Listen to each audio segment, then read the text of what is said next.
teman-teman, selamat datang kembali di YouTube channel gue Cerita Ola. Kali ini gue mau cerita tentang psikoterapi yang gue lakukan dengan psikiater maupun dengan psikolog gue. Nah, kemarin gue dapat kesempatan untuk berbicara dengan Dr. Andri di YouTube channel Dr. Andri, yaitu Andri Psikosomatik. Di situ gue dapat kesempatan untuk menceritakan kisah gue, untuk berbagi cerita gue yang mengalami gangguan cemas dan juga gangguan depresi yang waktu itu pertama kali didiagnosa itu sejak tahun 2009. Nah, ketika gue menceritakan tentang proses perjalanan gue pertama kali didiagnosa sampai saat ini, gue juga menceritakan selain dengan terapi pengobatan, gue juga melakukan psikoterapi. Beberapa kali gue menyebut tentang terapi. Nah, sebenarnya karena kemarin juga sesi dengan Dr. Andri terbatas, jadi gue hanya menceritakan sedikit aja. Nah, terus ternyata ada yang nanya juga proses psikoterapi, walaupun sebenarnya nanyanya nggak ke gue, nanyanya ke Dr. Andri, tapi gue pikir ya gue bagi aja tentang psikoterapi. Jadi selain terapi pengobatan, gue juga melakukan beberapa terapi, baik itu psikoterapi dengan psikolog ataupun psikiater. Nah, terus gue juga ada melakukan self terapi yang gue lakukan secara mandiri dan itu tidak mengeluarkan biaya. Nah, contohnya misalnya gue lebih suka sendiri. Itu juga udah merupakan self terapi loh. Kalau kita misalnya, oh ternyata di luar kita anggap terlalu bising, terlalu nggak nyaman, terus kita pengen sendiri, ya nggak apa-apa, kita sendiri aja. Nah, terus gue juga melakukan self terapi dengan anjing-anjing gue. Misalnya saat gue sedih, saat gue merasa nggak nyaman, kadang gue selalu main sama anjing-anjing gue di rumah. Nah, kalau misalnya kalian nggak punya anjing atau misalnya tidak boleh memelihara anjing, nah kalian juga bisa melakukannya mungkin dengan hewan lain seperti kucing ataupun ikan pun. Kalau bisa, itu bisa membuat kita lebih tenang. Kita bisa kan ngelihat ikan di akuarium berenang dan itu sudah membuat kita nyaman. Itu termasuk terapi mandiri. Atau mengurus tanaman, menanam sayuran, menanam bunga ataupun tanaman hias lainnya. Nah, sekarang gue mau membahas psikoterapi. Psikoterapi itu dilakukan oleh psikolog ataupun psikiater, ya dengan ahlinya ya tentunya, dengan cara ya ngobrol-ngobrol biasa aja. Ngobrol-ngobrolnya sama kayak kita ngobrol sama teman, cuma bedanya kalau ngobrol sama teman kita cerita 10 menit, gibahnya bisa 2 jam. Tapi kalau ngobrol sama psikolog, sama psikiater, kita nggak pakai gibah-gibahan. Tapi psikiater dan psikolog itu membantu kita saat melakukan psikoterapi untuk mengenali perasaan kita, pikiran kita, maupun perilaku kita. Jadi kita menggali lagi, lebih mengenali lagi tentang perasaan kita. Nah, misalnya seperti ini, gue gambarkan seperti benang kusut ini. Ini kan benang kusut nih, kita mau rapihin kembali kan. Ibaratnya kalau kita datang ke psikiater ataupun ke psikolog untuk melakukan psikoterapi, ibaratnya perasaan kita ataupun pikiran kita ini seperti benang yang kusut ini. Dan gue gambarkan tangan kita ini sebagai psikolog maupun psikiater yang melakukan psikoterapi. Nah, jadi ketika kita datang dalam keadaan kusut seperti ini, nanti psikiater ataupun psikolog akan memulai berbicara dengan kita, mencoba menanyakan kita. Nah, kadang-kadang saat kita dalam keadaan yang kurang stabil, biasanya kita bingung sama perasaan kita. Kita kok kayaknya nggak nyaman, kita berasanya marah, kita berasanya sedih. Tapi kalau ditanya kenapa, kita nggak tahu kenapa. Nah, kayak ibaratnya kayak gini, begitu ditanya ujungnya mana, ya nggak tahu ujungnya mana. Nah, psikiater ataupun psikolog akan membantu kita pertama mencari ujungnya. Misalnya kayak gini. Nah, ini misalnya ketemu ujungnya kan. Ntar pula pelan-pelan sama psikiater ataupun psikolog, kita dibantu untuk mengurai kekusutan ini, benang kusut ini pelan-pelan. Untuk mengenali perasaan kita yang sedang bingung. Nah, terus contoh kasus yang gue alami sendiri. Jadi seperti gue misalnya selalu mengalami gangguan panik waktu itu, waktu awal-awal gue kena gangguan panik. Gue selalu kena gangguan panik di setiap jam 6, jam 7 sore.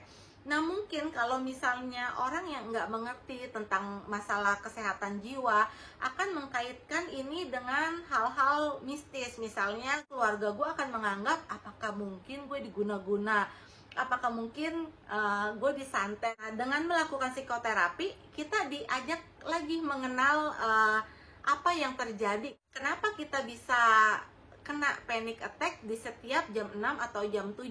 Nanti psikolog dan psikiater yang melakukan terapi akan biasanya akan nanya tentang dari apa yang kira-kira terjadi sama kita beberapa hari terakhir. Kalau misalnya nggak ada yang terjadi beberapa hari terakhir, mungkin akan ditarik mundur ke beberapa minggu terakhir, beberapa bulan terakhir, bahkan sampai ada yang menggali kita sampai ke masa kecil kita.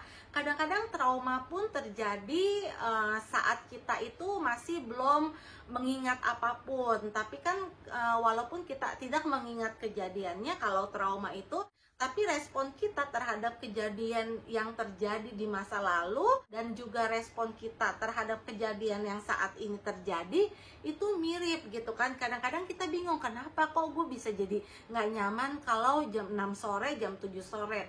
Ternyata dengan psikoterapi barulah gue akhirnya bisa mengenali penyebabnya. Jadi waktu itu gue pernah selalu ditinggal sama nyokap gue setiap jam 6, jam 7 sore. Nah mungkin juga buat sebagian orang yang nggak ngerti akan menjudge gue, kok begitu aja lembek sih gitu kan, kenapa lu cuma ditinggal begitu doang sama nyokap lu pergi, kenapa lu takut. Nah kalau misalnya gue mau menjelaskan lebih jauh lagi, sebenarnya karena sebelumnya gue mengalami beberapa peristiwa traumatis. Salah satunya adalah gue waktu itu pernah mau dibunuh sama bokap gue, dan orang yang satu-satunya saat itu melindungi gue dan menyayangi gue itu adalah mama gue sendiri. Jadi kenapa gue sangat takut ketika nyokap gue meninggalkan gue dan gak balik-balik sampai jam 6, jam 7. Nah di saat jam 6, jam 7 itu gue nangis nungguin nyokap gue terus setiap gue ditinggal. Jadi ternyata gue baru tahu kenapa gue selalu kena panic attack di jam 6, jam 7. Nah kenapa itu perlu kita juga tahu. Nah dengan kita tahu penyebabnya, kita akan lebih mudah diobati. Diobati itu ya dengan cara mungkin psikiater ataupun psikolog akan membimbing kita bahwa kejadian itu sudah lewat dan kita sekarang sudah berada di tempat yang aman dan kejadian itu tidak terulang lagi. Mungkin kalau buat orang yang nggak mengalami akan menganggap ya udahlah lupain aja, itu kan udah lama terjadi, itu kan udah lewat, itu kan masa lalu, itu kan sudah lama banget kan, kenapa lu masih ingat-ingat aja. Bukannya kita mengingat-ingat, tapi seperti yang gue bilang, respon kita terhadap satu kejadian itu mungkin nggak akan berubah gitu kan, tetap sama. Dengan proses psikoterapi kita diajak untuk berdamai dengan masa lalu. Nah mungkin salah satunya ciri kita sudah berdamai dengan masa lalu adalah bahwa misalnya kayak kemarin gue selalu panic attack di setiap jam 6, jam 7. Nah dengan mengetahui penyebabnya dengan psikoterapi, nah gue akhirnya pelan-pelan gue setiap jam 6, jam 7 gue sudah tidak reaktif lagi. Jadi gue nggak menganggap itu sesuatu yang menyedihkan, sesuatu yang menakutkan. Jadi gue akan lewatin begitu aja. Nah itu mungkin salah satu ciri kesembuhan ya. Contoh kasus lainnya, psikoterapi bisa membuat kita berpikir lebih rasional. Misalnya gini, dulu waktu gue sebelum didiagnosa dengan gangguan panik, waktu sebelum gue mendapatkan pengobatan, gue itu kalau makan gue ngerasa nggak nyaman karena gue mikir nih orang di sebelah gue ngomongin gue gitu kan. Atau kalau misalnya gue lagi lewat di jalan gitu kan, terus ada orang-orang ngumpul, gue berasa tuh mereka ngomongin gue. Pas gue udah lewatin mereka, begitu gue nengok, padahal mereka nggak ngeliatin ke gue kan. Terus gue langsung mikirnya lain lagi. Gue mikirnya mereka begitu gue nengok langsung buang muka, padahal kan sebenarnya enggak kan. Nah terus ketika gue melakukan psikoterapi, psikolog ataupun psikiater kemungkinan akan nanya, kenapa gue bisa berpikir mereka ngomongin gue, mereka ngomongin apa sih? Akhirnya gue diajak berpikir lebih rasional. Misalnya gini, kayak gue makan, gue berasa ada yang ngomongin gue ini di sebelah gue.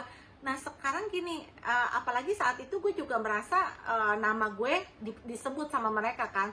Terus psikolog gue waktu itu nanya, memangnya mereka bisa tahu nama kamu dari mana gitu kan. Terus kita jadi mikir kan, oh iya ya benar juga. Dan akhirnya kita bisa berpikir rasional kalau ternyata mereka itu ya tidak ngomongin kita, karena kan mereka juga nggak tahu nama kita, kenapa kita bisa dengar nama kita disebut kan. Nah itulah pentingnya kalau menurut gua psikoterapi. Kalau misalnya usaha mandiri itu kita sudah lakukan tapi ternyata kok makin parah atau tidak ada perubahan, apalagi itu sudah mengganggu aktivitas kita sehari-hari, nah gue menyarankan sih kita nggak usah ragu untuk menemui psikolog ataupun psikiater. Nah mungkin kalau melakukan psikoterapi dengan psikolog ataupun psikiater mungkin diperlukan biaya ya. Dan gue juga mau info teman-teman, gue nggak tahu ya kalau di daerah lain, tapi setahu gue kalau di Jakarta, kalau kalian punya BPJS dan punya KTP Jakarta, kalian jika mau menemui psikolog, kalian bisa ke puskesmas. Ada beberapa puskesmas yang ada psikolognya, dan kalau kalian punya kartu BPJS ataupun KTP Jakarta, itu gratis biayanya. Nah kalau misalnya kalian nggak punya KTP DKI Jakarta atau nggak punya BPJS, kalian membayar biaya 5.000. Gimana kalau kalian membutuhkan psikiater dengan terapi pengobatan? Gue juga mau info kalau BPJS itu bisa mengcover biaya konsultasi dengan psikiater dan juga mengcover obat-obatan psikiatri.